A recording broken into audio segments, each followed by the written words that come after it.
Hi viewers, welcome to our channel. ప్రస్తుతం మనతో పాటు దాము బాలాజీ గారు సీనియర్ జర్నలిస్ట్ ఉన్నారు. వారితో ఒకసారి మాట్లాడదాం. సార్ నమస్కారం. సార్ నమస్తే. సార్ ఇండోనేషియాలో ముగ్గురు భారతీయులకు ఉరిశిక్ష పడింది. ఒక 1-2 డేస్లో ఉరితీస్తారని కూడా చెప్తున్నారు. మరి వీళ్ళు ఏం చేశారు, ఎందుకు ఈ శిక్ష పడింది? ఈ మధ్య కాలంలో మనం చూస్తూ వస్తున్నాం, ఇండియాకి చెందిన వాళ్ళు ఎక్కువగా వేరే దేశాల్లో ఈ విధంగా ఉరిశిక్షకు గురి కావడం కూడా చూస్తూ వస్తున్నాం. మరి దీనిపైన ఇండియన్ గవర్నమెంట్ ఏ విధంగా రియాక్ట్ అవుతుంది? నాపి ప్రయత్నం ఏమన్నా చేస్తుందా సార్? ఇలాంటి కేసులు మనం గతంలో కూడా చెప్పుకున్నాము. ఖతార్‌లో 8 మందికి గతంలో ఉరిశిక్ష పడింది. తర్వాత యూఏలో పడింది, యెమెన్‌లో పడింది. ఇలాంటివి మనం చాలాసార్లు చెప్పుకున్నాం. ఇప్పుడు లేటెస్ట్‌గా ఇండోనేషియాలో మన దేశస్తులకి ముగ్గురికి మరణశిక్ష పడింది. అది డెడ్‌లైన్ కూడా 6వ తేదీ, మే 6వ తేదీ ఎల్లుండికి డెడ్‌లైన్ ఉంది. సో, ఏం జరగబోతుందనే ఒక ఉత్కంఠ నెలకొన్న సందర్భం ఇది. దీంట్లో అసలు ఎవరు వీళ్ళు? వీళ్ళు చేసిన నేరం ఏంటి? వీళ్ళని ఎందుకు పట్టుకున్నారు? మన గవర్నమెంటు స్పందన ఏంటి? ఇవి మాట్లాడుకుందాం. వీళ్ళు ముగ్గురు కూడా తమిళనాడుకు సంబంధించిన వాళ్ళు. రాజు ముత్తుకుమారన్ 38 ఏళ్ళు, తర్వాత సెలవదురై దినకరన్ 34 ఏళ్ళు, గోవిందస్వామి విమల కందన్ 45 ఏళ్ళు. వీళ్ళ ముగ్గురు సింగపూర్ బేస్డ్ ఒక షిప్ కంపెనీలో పనిచేస్తున్నారు తమిళనాడు నుంచి. ఎందుకంటే మన దాదాపు మొత్తం షిప్ కార్మికుల్లో 40% పైన ఇండియన్ కార్మికులే ఉంటారనమాట. షిప్ ఇండస్ట్రీలో ఇండియన్స్ ఎక్స్పర్టైజ్ ఉందన్నమాట. వరల్డ్ వైడ్గా ఉన్న అనేక షిప్ ఇండస్ట్రీస్లో ఇండియన్స్ ఎక్కువ ఉంటారు. సో అలాగా తమిళియన్స్ కూడా ఎక్కువ ఉన్నారు. అలాగే వీళ్ళు ముగ్గురు కూడా సింగపూర్ షిప్ కంపెనీలో పనిచేస్తున్నారు. వీళ్ళు ఏం చేశారంటే లాస్ట్ ఇయర్ ఫిబ్రవరిలో ఒక లెజెండ్ అక్వారిస్ అనే ఒక షిప్, కార్గో షిప్ అది. ఈ కార్గో షిప్ సింగపూర్ వాటర్స్లో ఉంది. పోంగకర్ వాటర్స్, కరీమేన్ డిస్టిక్లో సింగపూర్ ఫ్లాగ్డ్ షిప్ అనమాట. సింగపూర్ ఓనర్స్ ఆ షిప్లో, ఈ కార్గో షిప్లో వెళ్తున్నారు. అది ఇండోనేషియా వాటర్స్లోకి ఎంటర్ అయింది. ఇండోనేషియాలో డ్రగ్ ట్రాఫికింగ్ మీద సపరేట్ డిపార్ట్మెంట్స్ ఉన్నాయి. ఆ డిపార్ట్మెంట్స్కి ఈ కార్గో షిప్లో డ్రగ్స్ రవాణా అవుతున్నాయని వార్త వచ్చింది. వీళ్ళు వెళ్ళి navy, coastal navy belt investigative team వెళ్ళి అటాక్ చేశారు. అటాక్ చేస్తే అందులో 106 కేజీల క్రిస్టల్ మెత్ అంటారు, అంటే మెథమ్ పెటామిన్ అనే ఒక డ్రగ్ అనమాట. దీన్ని మాత్రలలో తయారు చేస్తారు, పొడిగా తయారు చేస్తారు. క్రిస్టల్స్లో కూడా చిన్న చిన్న ఐస్ అంటారు వాటిని, క్రిస్టల్స్లో కూడా తయారు చేస్తారు. అట్లా 106 కేజీల క్రిస్టల్స్ రూపంలో ఉండే ఈ మెత్ అనేది దొరికింది. ఇది వీళ్ళ అధీనంలో ఉన్నింది, వీళ్ళ ముగ్గురు అధీనంలో. సో వీళ్ళు ముగ్గురిని పట్టుకొచ్చారు. జూలై 2024లో అరెస్ట్ చేశారు. ఏప్రిల్ 25లో మరణశిక్ష విధించేశారు మొన్న. సో అక్కడ చట్టాలు ఏంటంటే, ఇండోనేషియాలో డ్రగ్ చట్టాలు చాలా సీరియస్గా ఉంటాయి. ఉరిశిక్ష అంటే మరణశిక్ష వరకు కూడా, అక్కడ మన దేశంలో అయితే డ్రగ్స్కి మరణశిక్ష లేదు. శిక్షలు ఉన్నాయి, 20 ఏళ్ళ వరకు కూడా ఉన్నాయి, కానీ మరణశిక్ష అనేది లేదు. కానీ ఆ దేశంలో మరణశిక్షలు కూడా వేస్తారు. కాకపోతే 2017 నుంచి ఇప్పటి వరకు డ్రగ్ కేసులో మరణశిక్ష అనేది అమలు కాలేదు. కానీ ఇప్పుడు ముగ్గురికైతే వేశారు. ఇప్పుడు టెన్షన్లో ఉంది. సో ఈ ముగ్గురిని పట్టుకున్నారు. ఈ ముగ్గురికి సంబంధించి జాన్ పాల్ అని ఒక అడ్వకేటు, ఇండోనేషియా లా ఫర్ము, ఈ రెండు కలిసి డిఫెన్స్ ఆర్గ్యుమెంట్లు ఇచ్చాయి. ప్రధానంగా వీళ్ళు చెప్పింది ఏంటంటే, ఆ క్యాప్టెన్కి తెలియకుండా షిప్లో కార్గో అనేది రాదు. 100 కేజీలు ఉందంటే కార్గో షిప్పు క్యాప్టెన్కి తెలుస్తుంది, క్యాప్టెన్ బాధ్యత వహించాలి.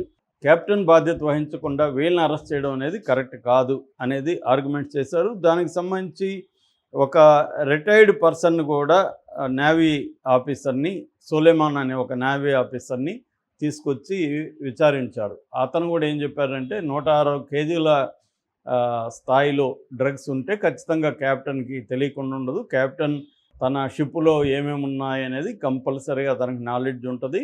అతనికి తెలియకుండా అయితే జరగదు. మీరు అతన్ని అరెస్ట్ చేయకుండా వీళ్ళని అరెస్ట్ చేయడం కరెక్ట్ కాదని ఆర్గ్యుమెంట్స్ వినిపించారు.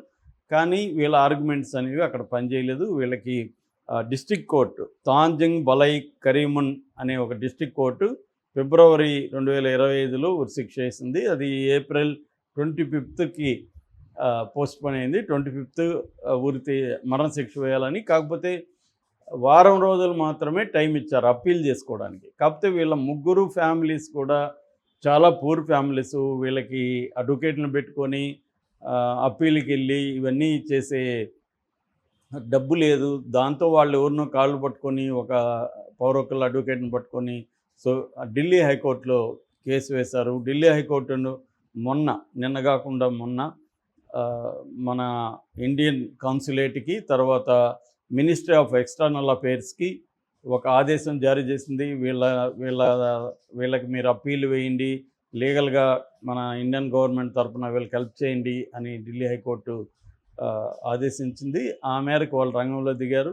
మేబీ రేపు కేసు వేసే అప్పీల్కి వెళ్ళే అవకాశం ఉంది. ఎందుకంటే డిస్ట్రిక్ట్ కోర్టే కాబట్టి పైకోర్టుకి వెళ్ళే హైకోర్టు ఉంటుంది. తర్వాత వాళ్ళ స్థాయిలో సుప్రీంకోర్టులు కూడా ఉంటాయి కాబట్టి దీన్ని లీగల్ బ్యాటిల్ తీసుకెళ్లడం అనేది ఒక అంశం అయితే, రెండో అంశం దౌత్యపరమైన డిప్లొమాటిక్ ప్రెజర్ కూడా తీసుకురావడం అనేది మోడీ ప్రభుత్వం చేయాల్సిన అవసరం ఉంది. ఆల్రెడీ మోడీ ప్రభుత్వానికి ఇలాంటి గతంలో చేసిన అనుభవం అయితే ఉంది, ఇలాంటి కేసులను ఎలా డీల్ చేయాలని. కాకపోతే ఇదేంటంటే వాళ్ళ చట్టాలు అలా ఉన్నాయి.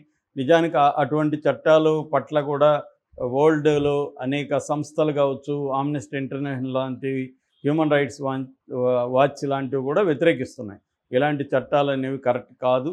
డ్రగ్స్ తీసుకెళ్తుంటే ఉరిశిక్ష వేయడం కరెక్ట్ కాదు. అవి ఎక్స్ట్రీమ్ రేర్ కేసుల్లో మాత్రమే మరణశిక్షలు ఉండాలి తప్ప ఇట్లాంటి కేసులు ఉండకూడదు అనేది వాదిస్తున్నప్పటికి కూడా వాళ్ళైతే ఇది మా దేశంలో మేము పెట్టుకున్న రూల్ అన్నట్టుగా వాళ్ళు మాట్లాడుతున్నారు. అయితే ఇక్కడ ఈ సందర్భంలో అసలు ప్రపంచవ్యాప్తంగా మన దేశంలో ఎంతమందికి ఉరిశిక్షలు పడ్డాయి ఈ మధ్యకాలంలో, ఎంతమంది ఉరి అంటే మరణ శిక్షలు ఏదైనా కావచ్చు. మన దేశంలో ఉరిశిక్ష ఉంది, వేరే వేరే దేశాల్లో వేరే పద్ధతుల్లో చంపుతారు.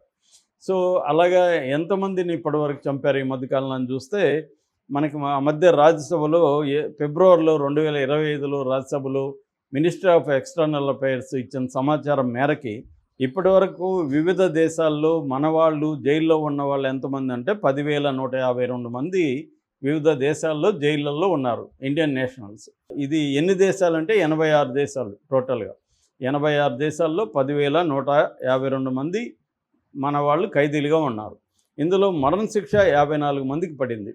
మరణశిక్ష పడిన దేశాలు కానీ ఒకసారి చూస్తే సౌదీ అరేబియా 2,633 మంది, యుఏఈ యునైటెడ్ అరబ్ ఎమిరేట్స్ అంటే దుబాయ్ గురించి చెప్పుకుంటాం కదా 2,518 మంది, నేపాల్ 1,313 మంది. ఈ 3 దేశాల్లో ఎక్కువగా ఉన్నాయి. అట్లాగే ఇది వచ్చి ఖైదీలుగా ఉన్నది, ఖైదీలుగా ఉన్నది ఈ సంఖ్య. మరణశిక్ష పడిన వాళ్ళు ఏ దేశాల్లో ఎక్కువ ఉన్నారంటే యుఏఈ యునైటెడ్ అరబ్ ఎమిరేట్స్లో 23 మందికి మరణశిక్ష పడింది మన వాళ్ళకి.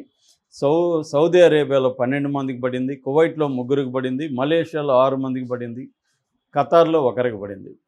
అయితే వీళ్ళందరికీ అమలు కాలేదు. అమలు అయిన వాళ్ళు అంటే చంపేసిన వాళ్ళు లీగల్గా చంపేసినారు ఎంతమంది అంటే 47 మందిని మన వాళ్ళని లీగల్గా చంపేస్తారు. ఇందులో కువైట్లోనే ఎక్కువ. ఇది 2020 నుంచి అనమాట ఈ ఫిగరు. 2020 నుంచి 5 ఏళ్లలో 47 మందికి మరణశిక్షలు అమలైపోయినాయి విదేశాల్లో. కువైట్లోనే 25 మందిని చంపేశారు మన వాళ్ళని. సౌదీలో 9 మంది, జింబాబ్వేలో 7, మలేషియాలో 5, జమైకాలో 1, యుఏఈలో 3. మొత్తంగా 47 మందికి మరణశిక్షలు అమలైనాయి. అందుకని నేను చాలాసార్లు ఆ వీడియోలో చెప్తుంటాను, మన వాళ్ళు విదేశాలకు పోయినప్పుడు ఆ చట్టాల గురించి తెలుసుకోవాలి, అక్కడ ఎలాంటి చట్టాలు ఉంటాయి ఏంటి, మనం ఎలాంటి జాగ్రత్తలు తీసుకోవాలనేది చూసుకొని జాగ్రత్తగా ఉండాల్సిన అవసరం ఉంది. అట్లాగే భారత ప్రభుత్వం మాత్రం తన శక్తివంచన లేకుండా మ్యాక్సిమం కాపాడుతుంది. ఖతార్లో ఫర్ ఎగ్జాంపుల్ 8 మంది మాజీ నేవీ ఆఫీసర్లకు శిక్ష పడినప్పుడు కూడా ఇండియన్ గవర్నమెంట్ అనేక పద్ధతుల్లో డీల్ చేసి కాపాడగలిగింది.